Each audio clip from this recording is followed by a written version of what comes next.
A patient arrives at a hospital emergency department experiencing chest pains. It could be a life-threatening diagnosis, or it could be something that ends up not being an emergency. Chest pains could indicate a heart attack, but it could also result from a less serious condition such as heartburn or gastritis. To keep costs down, for some patients, if the discharge diagnosis is classified as a non-emergency, their insurance provider may limit payment for their emergency department visit. That would potentially threaten patients' ability to access emergency department care because they might be afraid to come in if they feel their visit isn't going to be paid for. Dr. Maria Raven from the University of California, San Francisco and co-authors evaluated a nationally representative sample of nearly 35,000 emergency department visits. Researchers wanted to determine how often patients with the same presenting symptoms have either serious or non-emergency diagnoses at discharge. Of the patients that had the same presenting complaints as the patients that had these non-emergency diagnoses at the end,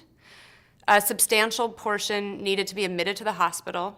The study appears in JAMA, Journal of the American Medical Association. The vast majority had abnormal vital signs. Many arrived by ambulance. A substantial proportion needed to go to the operating room from the emergency department.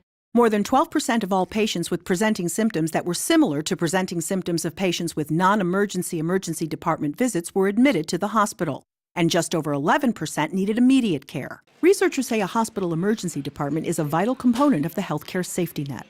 Policies to discourage use of this needed resource for a lot of people, especially Medicaid patients who often don't have the same access to other care and who are, some of the people that are most vulnerable to these policies, is not good policy.